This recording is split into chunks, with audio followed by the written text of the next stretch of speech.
1830년대만 해도 나무와 새로 만든 모든 바퀴에는 안전장치가 없었습니다. 안전장치가 없다 보니 많은 사람들이 다쳤습니다. 이런 모습을 보면서 어떻게 하면 바퀴에 안전장치를 마련할 수 있을까라고 고민하던 미국의 발명가 가운데 찰스 굿이어라는 사람이 있었습니다. 이 사람이 주목한 것은 천연고무였습니다. 하지만 천연고무는 고온에 녹고 저온에 갈라지는 내구성이 약해서 주위의 온도 변화에 쉽게 변형되는 약점을 가지고 있었습니다.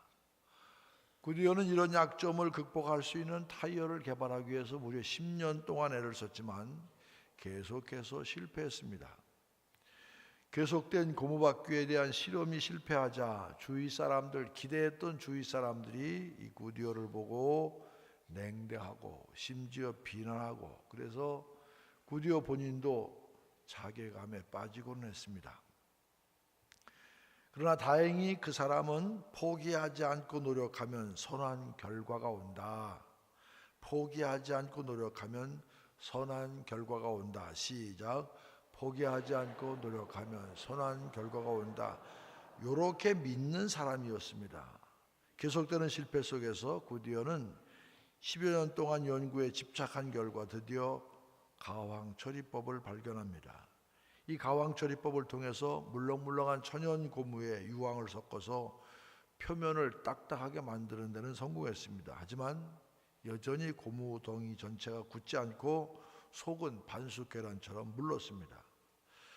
1839년 어느 날 굿이어는 연구실에 많은 사람들을 모아놓고 표면만 경화시킨 고무공을 보이면서 고무경화법이 일확천금을 가져다 줄 것이다, 그렇게 역설했지만 그것을 지켜보는 많은 참석자들을 한결같이 부정적인 생각을 합니다. 그게 가능할까? 어떻게 그게 가능하겠어? 이런 반응을 보면서 굿이어는 흥분한 나머지 손에 쥐고 있던 이 고무공을 벌겋게 달아오른 화로에 떨어뜨렸습니다. 그런데 화로에 눌어붙은 고무공을 칼로 떼어내던 굿이어는 스스로 놀랍니다. 왜냐하면 뜨거운 열에 익은 고무공이 탄성을 잃지 않은 채 속까지 골고루 딱딱해져 있었던 것입니다. 고무경화법의 원리는 이렇게 발견됐습니다. 이런 과정에서 만들어진 타이어 업체가 무슨 타이어 업체? 굿이어 타이어 업체입니다.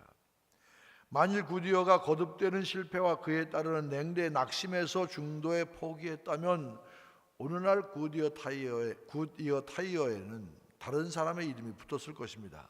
낙심하지 않고 계속 신념을 가지고 자기 일을 해나간 결과 그는 성공할 수가 있었습니다. 오늘 본문은 바울의 고린도 전도에 관한 내용입니다. 바울 역시 실패와 낙심할 수 있는 충분히 그런 상황 가운데 있었지만, 실패와 낙심에 빠질 수밖에 없는 그런 상황 가운데 있었지만 하나님께서 허락하신 동역자와 하나님이 그에게 주신 말씀을 통해서 힘을 얻고 담대하게 자신의 사역을 끝까지 감당하게 됩니다. 오늘 말씀을 통해서 주님의 일을 감당하는 사람에게 주시는 하나님의 은혜가 무엇인지를 깨닫는 귀한 은혜의 시간 되기를, 그런 성도들 되시기를 주님의 이름으로 간절히 축원합니다.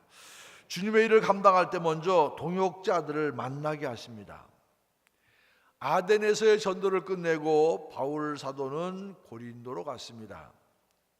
고린도는 중부 그리스와 펠로폰네소스를 연결시키는 고원에 위치한 전략상 상당히 중요한 그런 요충지였습니다. 주전 6, 7세기에 크게 번성해서 절정기를 맞았지만 주전 146년 로마 장군 무미우스에 의해서 완전히 도시가 파괴되는 아픔을 겪었습니다.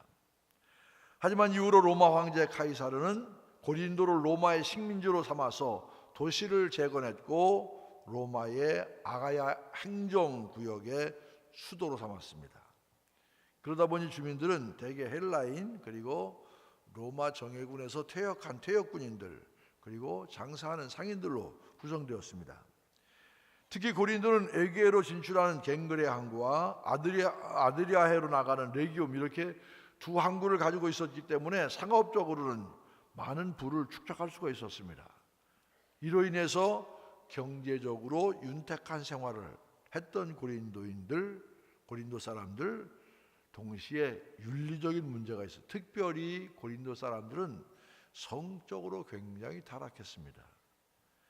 그래서 고린도 사람이 되다, 이런 뜻의 고린디아제스타이라는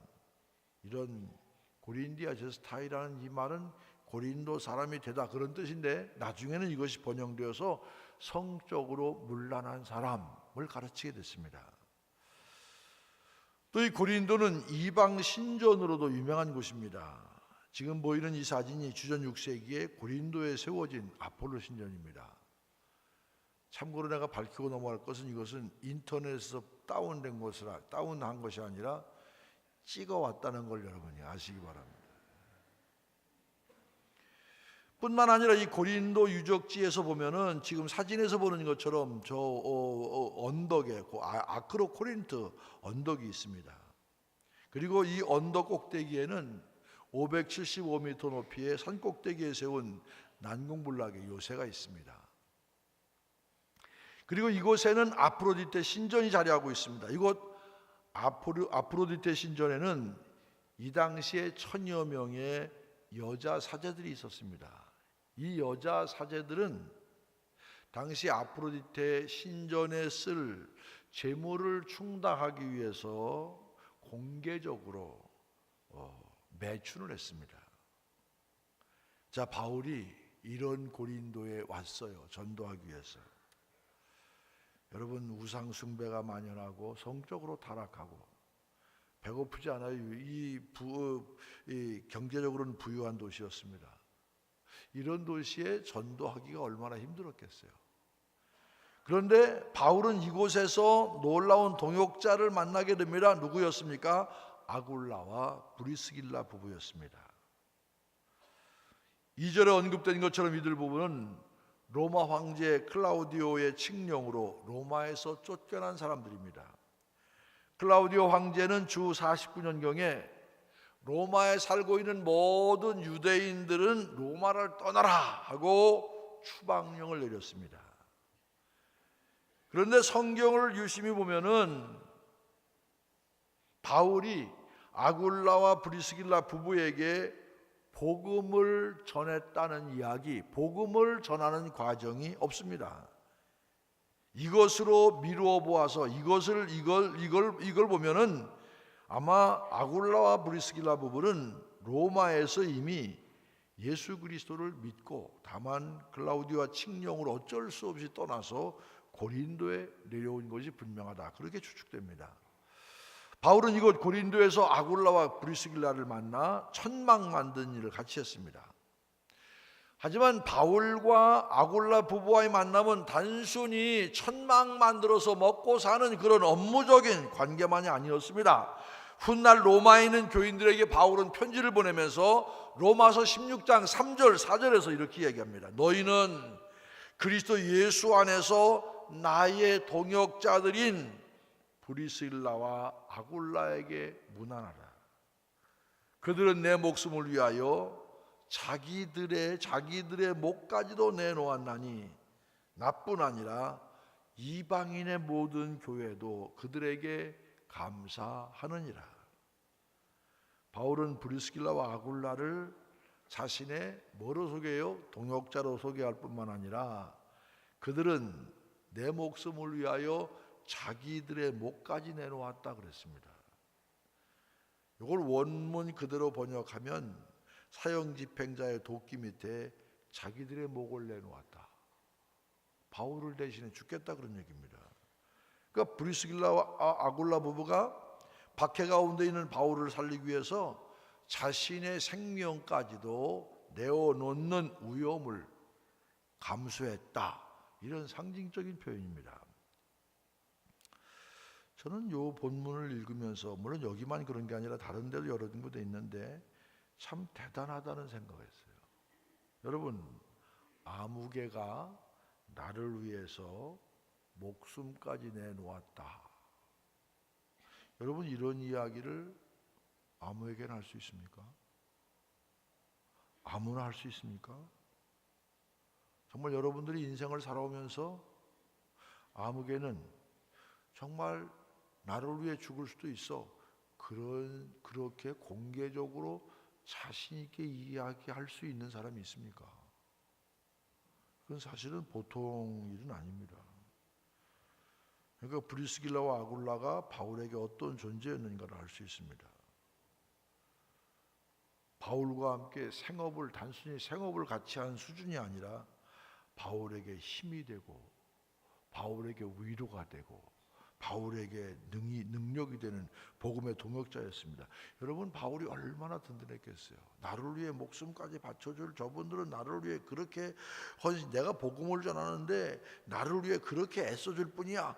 그렇게 생각되는 분을 볼 때마다, 만날 때마다 바울이 얼마나 마음이 흐뭇하고 바울이 얼마나 힘이 됐겠어요. 내가 여기까지만 얘기할래요.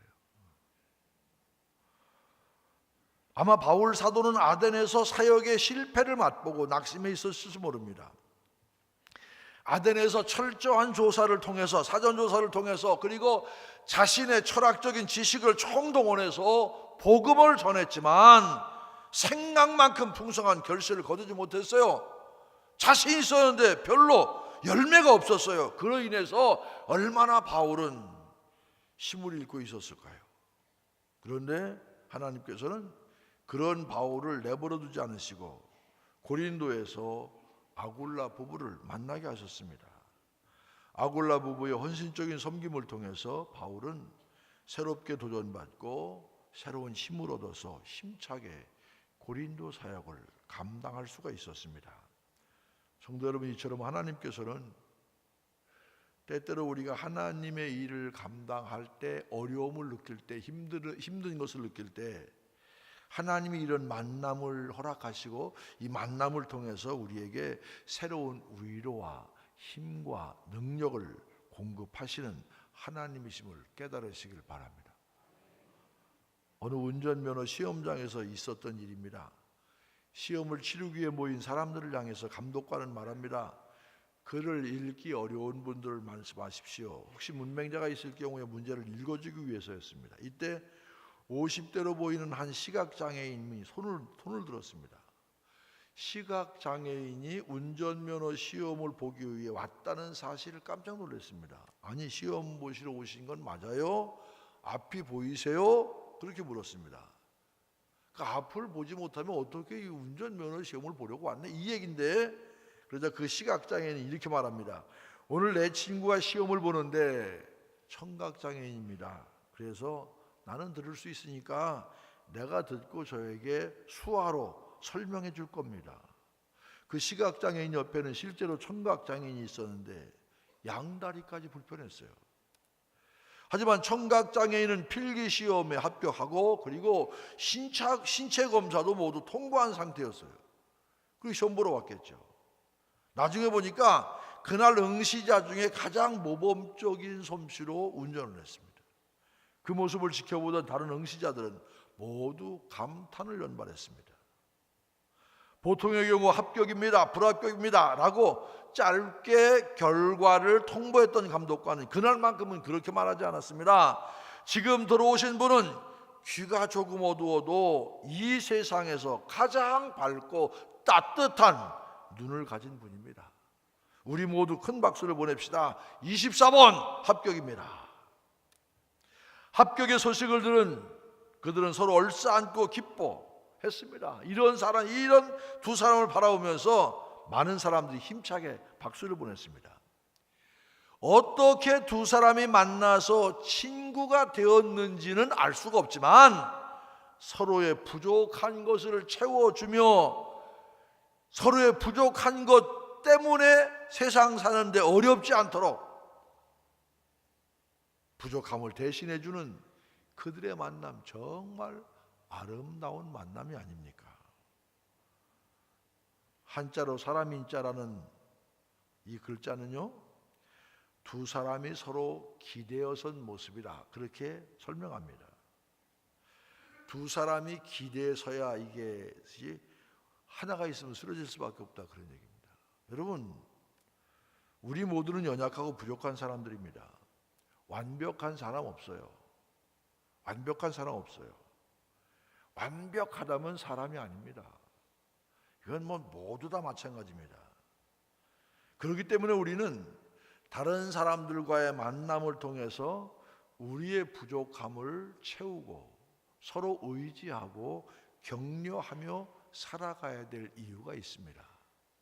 왜 많은 경우에 문제가 되느냐 하면 내가 사람으로서 부족한 것은 당연한데 상대방의 부족한 것, 상대방이 나만 하지 못한 것, 나만큼 안 되는 것, 그것에 대해서는 인정하고 내가 채워주고 내가 도와주려는 생각이 없이 비교하고 까칠하게 태클 걸고 이러니까 사람과 사람 사이에 화합이 되지 않고 갈등이 되는 겁니다. 성도 여러분, 신앙생활 자체는요 홀로 하는 게 아닙니다. 더불어 해야 돼요. 집안에도요 아이들이 여럿 있어서 형제들끼리 싸우고 오빠 동생 싸우고 누나 형 싸우고 다 싸우면서 자기 고집도 좀 꺾어질 줄 알고 양보도 좀 할 줄 알고 좀 다듬어지고 좀 둥글둥글해지고 그래야 다른 데 가서 다른 사람과 관계를 맺죠. 혼자 신앙생활 자기는 다 의로운데 나는 완벽한데 착각하지 마세요. 뭐가 문제인 줄 아세요? 오늘은 제가 좀 세게 얘기할게요. 잘난 척하지 마세요. 뭐가 우리가 그리 잘났습니까? 그런 사람이 인간관계 하기 힘든 거예요. 여러분, 내가 부족함을 인정할 때 하나님이 우리의 부족을 채워주시고 남의 부족에 대해서도 넉넉하게 너그러움을 가지고 포용할 수가 있어요. 근데 어떻게 이런 만남이 가능할까요? 하나님 앞에 있을 때 우리가 마음을 다해 주님의 일을 감당하려고 애쓸 때 하나님께서는 우리에게 필요한 만남을 허락해 주시는 줄로 믿습니다. 하나님은 애굽에서 살인범 신세로 전락한 모세에게 십보라를 만나게 해주셨습니다. 다윗이 도망자 신세가 되어 이 위기에 처했을 때 요나단을 통해서 살 길을 얻게 하셨습니다. 바울이 힘들고 어려운 순간에 하나님께서는 아굴라 부부를 만나게 하셨습니다. 자, 이제 스스로에게 한번 질문해 보세요. 여러분이 인생을 몇십 년 살아오셨는가? 그리고 여러분의 삶 가운데 나에게 이런 복된 만남이 있는가? 나의 어려움, 나의 힘든, 나의 이런 애로움, 이런 것을 정말 누군가에게 이 부탁을 한번 드릴 거야. 이렇게 자신 있게 내 마음속에 떠오르는 사람이 과연 몇 사람이나 됩니까? 사실 이런 신앙의 만남, 우리가 눈을 뜨고 마음을 열면 여기저기 있습니다. 샘터를 통해서, 선교회를 통해서, 찬양대를 통해서, 또 교회학교 교사를 통해서, 봉사의 자리에서 눈을 열고 마음을 열면 우리는 누군가와 이런 복된 만남을 가질 수가 있습니다. 여러분이 신앙의 자리, 봉사의 자리에 가까이 가려고 할 때 분명 하나님께서는 필요한 서로 돕고 서로 격려하고 서로 세워갈 수 있는 동역자를 허락해 주실 줄로 믿습니다. 왜냐하면 하나님의 일은 혼자 하는 것이 아닙니다. 혼자 하는 것만큼 외롭고 힘든 일이 어디 있습니까? 빨리 가려면 혼자 가고 멀리 가려면 함께 가라고 했습니다.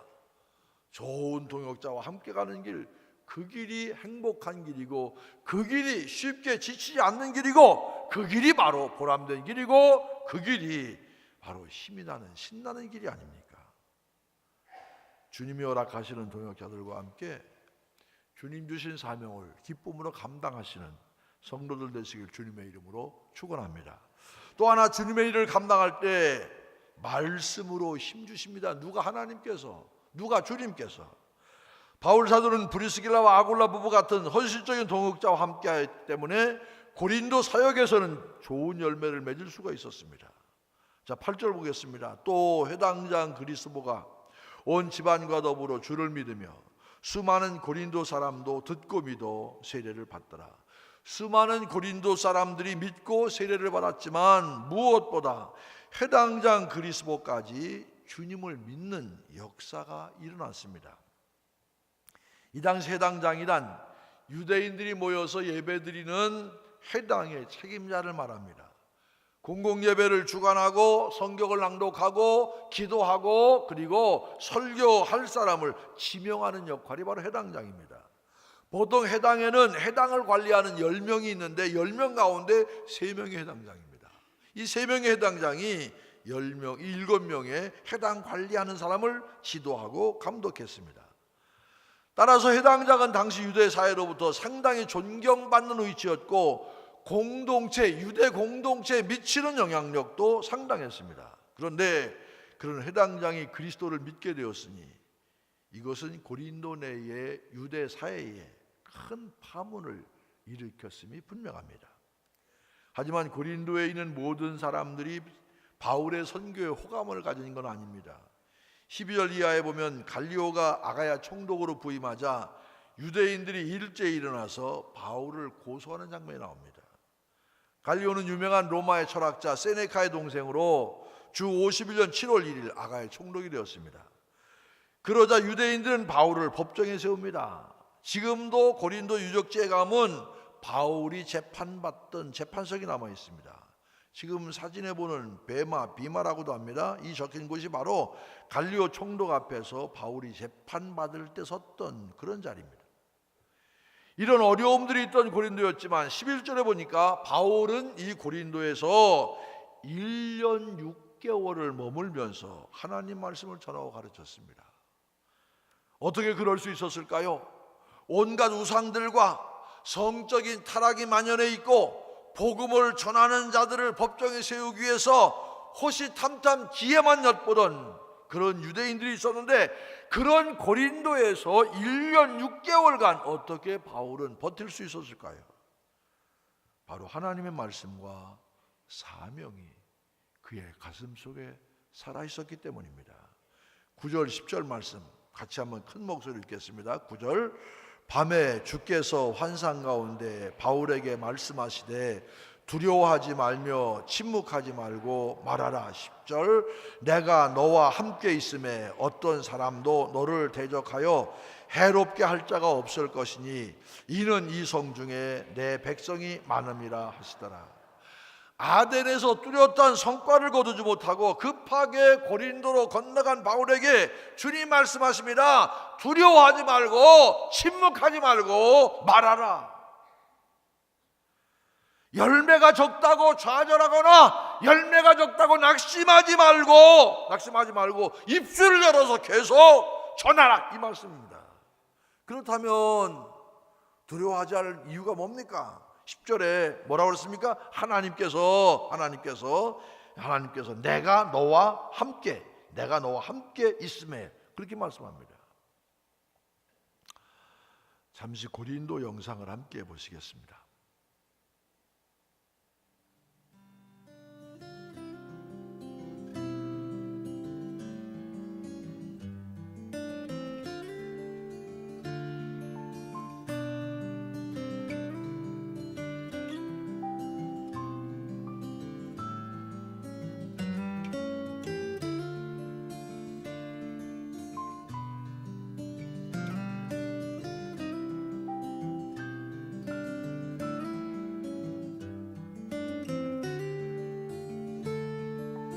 이곳은 바로 고린도 유적지입니다. 뒤에 보이는 비만은 바로 갈리오가 아가야 총독 되었을 때 그 앞에서 바울이 변론하던 곳입니다.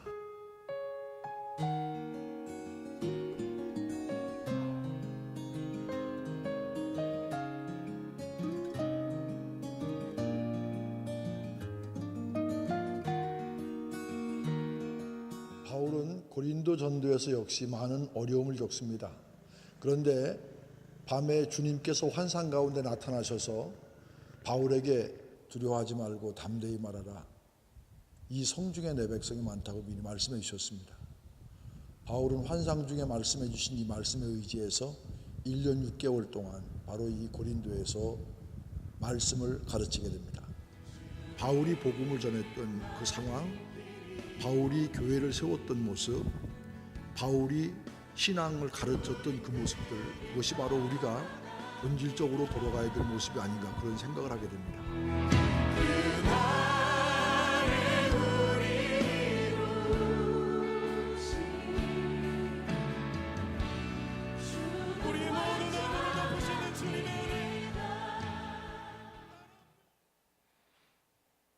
미국에서 백화점 왕으로 불리는 제이시 페니라는 사람이 있는데 이분 목사의 아들로 태어났습니다. 그는 사업을 시작했지만 실패하고 많은 빚을 지게 되었습니다. 빚쟁이들에게 시달리고 심한 재정난을 겪으면서 그의 걱정과 근심은 이만저만이 아니었습니다. 건강이 극도로 악화되면서 페니는 미시간주에 있는 배틀크릭이라는 곳에 격리병원에 수용되기로 했습니다. 어느 날 아침 지치고 낙심한 그에게 바람을 타고 찬송 소리가 들려옵니다. 무거운 몸을 이끌고 소리나는 곳을 간신히 찾아갔더니 어떤 작은 건물 안에서 기도회가 열리고 있었습니다. 페니는 그 기도회 뒷자리에 가서 앉았는데 매우 친숙한 찬송, 너 근심 걱정 말아라, 이 찬송이 들려왔습니다. 그 찬송은 이 페니의 마음속에 가득 찬 염려를 몰아내 주었고 그리고 큰 확신을 주었습니다. 그때 그는 외치기 시작합니다. 하나님, 저는 아무것도 할 수가 없습니다. 하나님, 이제 저는 지쳤습니다. 저를 좀 도와주십시오. 훗날 페니는 고백하기를 나는 무한히 어두운 공간에서 찬란한 태양빛으로 옮겨지는 느낌이었고 마음속에 무거운 짐이 옮겨져서 그 방을 나올 때는 새로운 사람이 되었다, 이렇게 고백합니다. 페니는 이후에 다음과 같은 원칙을 고수하며 사업을 이끌었습니다.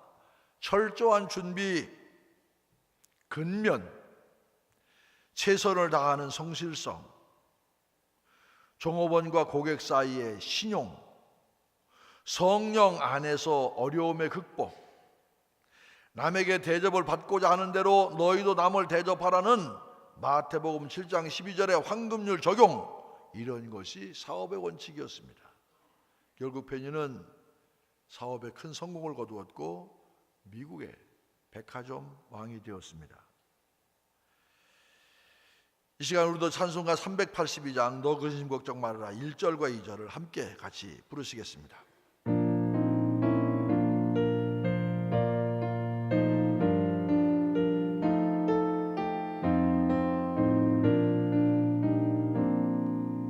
너 근심 걱정 말아라 주 너를 지키리 주 날개 밑에 거하라 주 너를 지키리 주 너를 지키리 아무 때나 어디서나 주 너를 지키리 늘 지켜주시리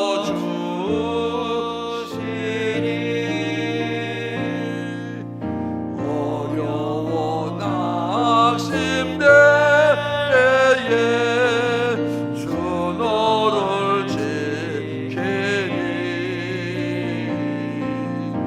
위험한 일을 당할 때 주 너를 지키리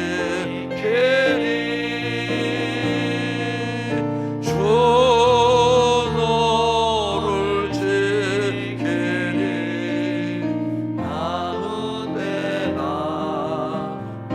어디서나 주 너를 지키리 늘 지켜주시리.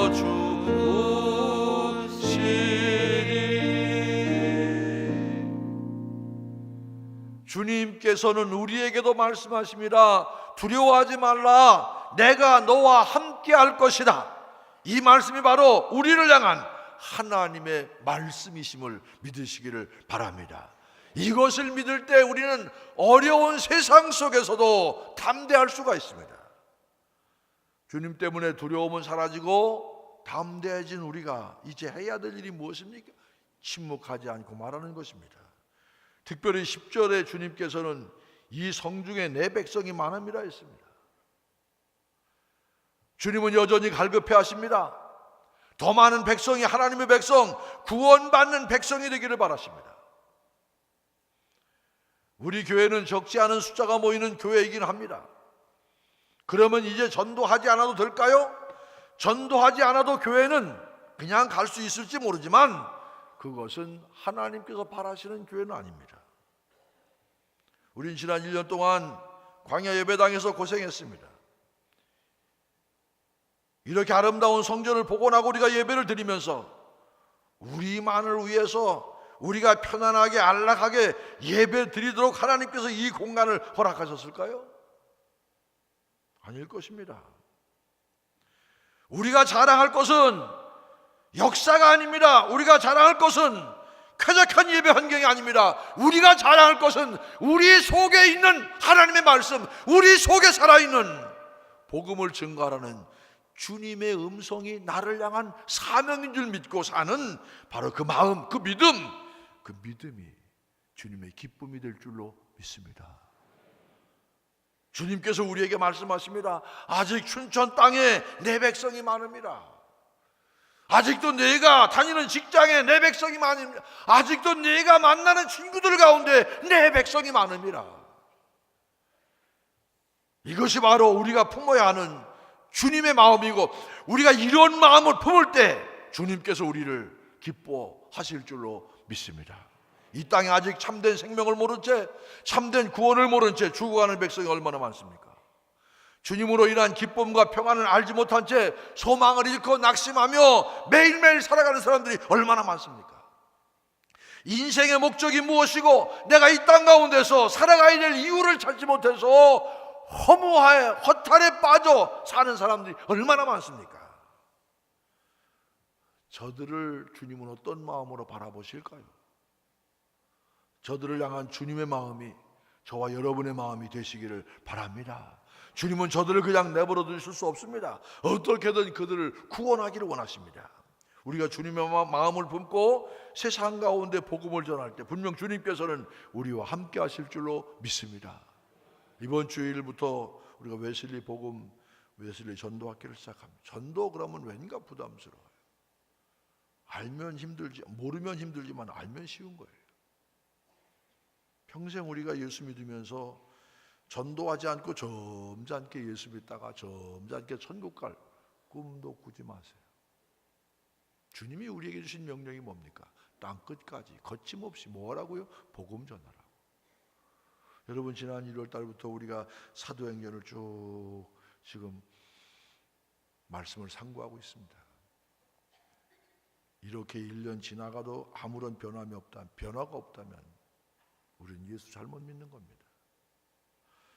힘들긴 하겠지만 이번 웨슬리 전도학교에 좀 많이 등록하시길 바랍니다. 최고의 강사 강화도에서 매주 한 번씩 오는 거 쉬운 일 아닙니다. 주님이 주신 능력과 은혜로 땅끝까지 거침없이 복음을 전할 때 그것이 하나님의 기쁨이 되고 그것이 우리의 후손들에게 물려줄 자랑스러운 신앙의 유산이 되어야 할 줄로 믿습니다. 그런 귀한 사명을 잘 감당하는 여러분들 되시길 주의 이름으로 간절히 축원을 드립니다.